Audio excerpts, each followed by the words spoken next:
Okay, so Tesla has been having a very, very, very rough year. Very bad, no good, most horrible year.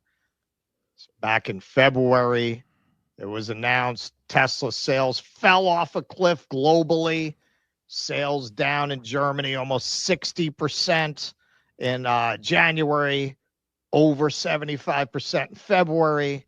China, almost 50% down.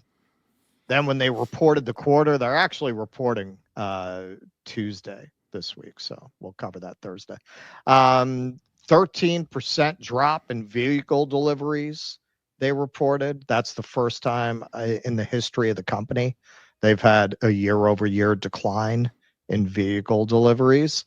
Not only is Canada freezing Tesla's $43 million rebate payments because, hey, you know, they're such an honest company. You would not, there must be an innocent explanation. So Canada had a policy of rebating EV manufacturers. So they would send you a check after the person buys the car. You would absorb it and they would send you the check. So Tesla, the weekend that it was, they announced very suddenly that they were going to end this program. And the very last weekend, Tesla sold an impossible number of cars. Like you would have to be selling like 80 cars an hour all of a sudden of Tesla that weekend. At the same time, according to reports, Tesla started piling up in parking lots in Canada. So it looks like what they did is take a bunch of vehicles that do exist and claim to have sold them to get the money from this rebate program. So they're being investigated for that, but also because of the tariff war, they're blocking them from getting any future rebates, regardless of the alleged fraud that they've already committed around those rebates. And then, oh boy, the Cybertruck. Once again in March, recalled in what now amounts to the 8th recall in just 15 months since the Cybertruck was launched. Nearly all examples of Tesla's electric truck were recalled by U.S. safety regulators last week. In a recall involving over 46,000 Cybertrucks, the National Highway Traffic Safety Administration, that's another agency that Elon's got his fingers into now, issued a warning that an external panel which runs along the left and right sides of the windscreen may separate while driving. All right, you want to see what that looks like in action?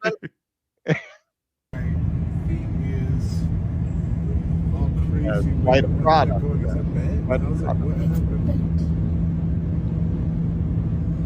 That's crazy. We're gonna pull and figure out what that is. Does it look like it's gonna break? So it looks like he's a genius. Bolt here. They keep telling me he's a genius. And the bolt. He's the Thomas Edison. Came undone. Just Thomas Edison out of our time. Went all the way here, and now it's totally bent right there. All bent up. That's crazy. So it turns out this is happening because these parts are glued on. They literally glued the panels of the car together. So here's a PSA for anybody who's considering vandalizing a Tesla. Don't do it because they're really coming after you hard. There's no plea deal. You can get 20 years. You can get 40 years. It's not worth it. They're going to fall apart anyway. There's no point in doing it. Yeah. So Stonk King here, he has a sweet gig just demonstrating car quality by attacking the car with different implements. All right, so here there's a little 1-minute thing showing the Ford F-150, how that holds up to punishment versus the Cybertruck. Light issue. No way. Now, what's funny about this is these problems were emerging last summer. He made this video last August. So people who were really looking at the Cybertruck already knew this months before they actually recalled them. Look at it. It's glued on. It's glued on. Oh my God. 3 fingers. You It's just all rip it one off piece with of the one body. hand. Oh yeah, they don't use house parts for their trucks. Now let's see how the mirrors compare to the F-150 mirrors. Okay. This is gonna be good. Absolutely pathetic. You did not build a truck. You built a little kitty baby Little Tyke's car. Did everything that truck did. Still runs, still drives, could go across the country right now. This, not so much. Can't do anything at all. Genuinely zero effort. Let me rip the fender flares off the F-150. Oh yeah, it's all one piece. This is one issue with the whole steer by wire. The truck is bricked, I can't steer my truck. All right. And not only has the build of the Cybertruck been exposed, but the build of its owners has been exposed. Some people say, you don't want to stereotype. A lot of people say they're built very, very small, the people who own those cars. A lot of very smart people are saying that. And here's the latest, folks. From the same people who ripped off the Canadian EV rebate system by allegedly registering a bunch of cars that didn't actually have owners to get the rebate. Tesla Odometer uses predictive algorithms to avoid warranty lawsuit claims.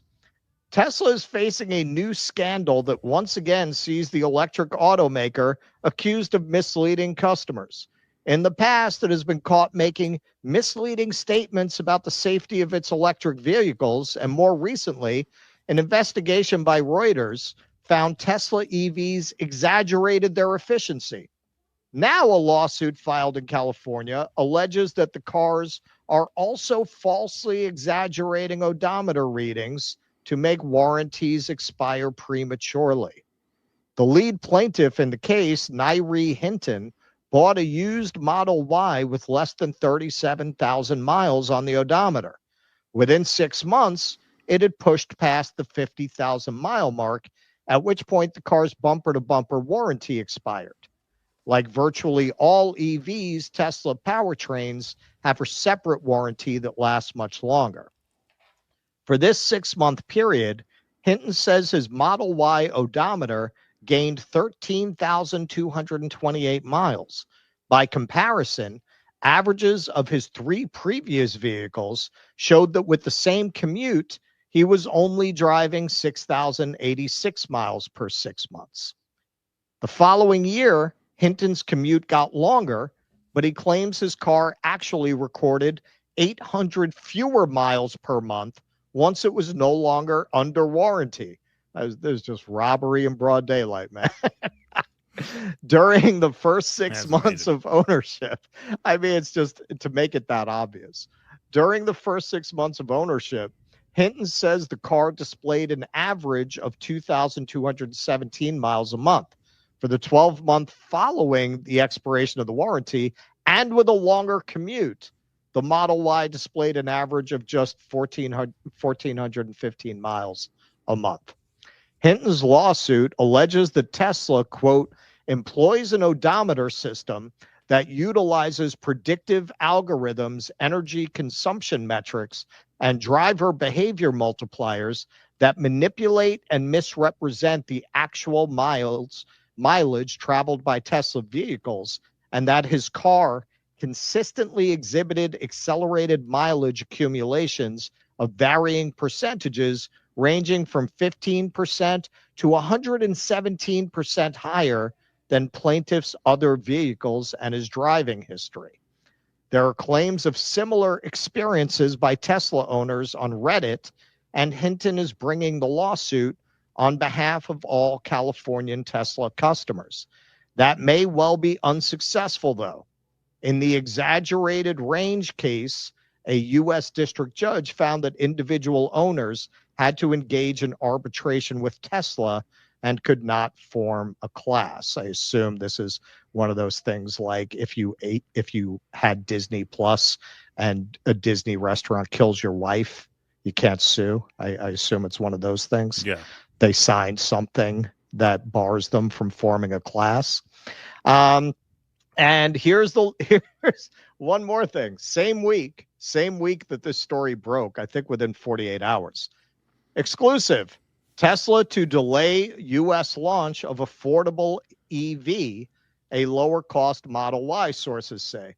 Very much like the auto driving, this is something that's been promised and promised and promised, that Tesla is going to do a cheaper, more stripped down Model Y, which especially given that the stock is kind of in the shitter and the company seems to be facing a lot of challenges. A lot of its investors and devotees have been really waiting on this. And now that is not happening. But you know what? At least one person was happy. 1 minute before the close on Friday, someone sold $2,500,000 worth of Tesla calls. This afternoon, Tesla delays its launch for its affordable Model Y until 2026. It's never been a better time to be an insider. You got that right. That was probably Nancy. Yeah. That's probably Pelosi placed that trade. Okay, so now look, as you pointed out earlier, Tesla has a cult around it. It has a cult around it. So whenever we do a segment like this, you get a lot of people saying, yeah, it's always been a bad bet to bet against Elon Musk. All right. You know, there was another company, and I've mentioned this company a lot, that looked really unstoppable because they had gotten there first, very much like Tesla. Only what they got in on first was home gaming. When I was a kid, everybody had one. And if you didn't have one, you wanted one. And that was Atari. Atari looked so solid that you might recognize this is a still from Blade Runner. They felt comfortable putting Atari in the background because anybody in 1980, when this movie was made, would have assumed Atari would be around in the future. Now, what's really funny to me about this particular still is it kind of has the whole package, because clearly the Cybertruck was designed to appeal to dorks who are really into like sci-fi apocalypse movies, and they designed a car like a movie prop. But there's a reason these cars were designed as movie props. They were never meant to function in the real world. But if you look at Deckard's car, there's elements of the Cybertruck design there, and right back there, Atari. Now, of course, we know what happened to Atari, right? There is no more Atari. One of my favorite things about the sequel is a little controversial. I liked it, is they made a little reference to that. Atari's still around in the sequel. They threw in Atari. Little in joke. But yeah, man, just because you got there first doesn't mean you're going to be there last. I keep saying this. Look, he has got his finger in a lot of pies. Obviously, he's got his hand all the way up Trump's rectum. He has done everything he could to destroy every regulatory agency and to rig the game to get himself government contracts. If you assume that democracy is going to completely collapse now, and it's, we're going to be seeing, Baron Trump, all senators are traitors, therefore all senators must be executed. If you assume that's the future, he's fine. If you assume there's going to be a change of power, that's not going to save him. In terms of Tesla as a consumer product, it's done. It's done. It's never coming back. I understand that in the past, a lot of people shorted Tesla and it came back and blah, blah, blah. Yeah, this is different. This is different. He has irrevocably destroyed Tesla as a brand. And the people that he has ingratiated himself with are not in the market for Teslas. The core market is never going to forgive him. Never, never, never. He could dye his hair blue and headline a GLAD fundraiser, and they are never taking him back into polite liberal society. Liberals are never going to want to drive a Tesla again. They're never going to want to be seen in those cars again. Internationally, he's destroyed his reputation, so you're not going to get any help there. According to a lot of reports, BYD is a better car anyway, coming out of China. Tesla as a company is done. Does that mean Elon's done? Like I said, he has a lot of influence. He has his fingers in a lot of departments. He's destroyed a lot of government regulation that might have limited him. So he might be fine overall in terms of all of his enterprises, but this company's done. That's my take. Yeah, well, I mean, the odometer thing is just like diabolical, and it's the Well, kind of thing. It's just another thing. It's just another thing like this. Like, how many things like this could you have in the midst of lighting your brand on fire on top of it? Well, that's like the exact kind of thing that like an emotionally detached math nerd tech bro would come up with. Hey, if we rig the odometer, this much savings times this many customers divided by the know cost of repair or maintenance or that we would have to put into if it hits a warranty. Yeah, it's exactly the kind of calculation that they would come up with in the name of efficiency, oddly enough. Yeah, no, look, everyone close to this administration is going to be tainted in the future, assuming there is a future beyond this line of power. Right, like assuming there is a change of power. Yes. Yeah, this is all going to look very, very bad for everyone involved. Every single person involved. Every person involved. I don't care whether you like them, don't like them, whether you're glad they're there, not there. Even a guy like Jay Bhattacharya, who seems like a good guy, a solid guy. The fact that you're attached to these fucking people who are throwing people in prison without charges, it's bad look. Bad look. What can I tell you? That ain't going to wash off too easy, right? I mean, the administration has really disqualified itself, very, very early, very, very early on. You have to remember, every person who ended up having a tragic fall, by definition, fell from a lofty height. Please clap.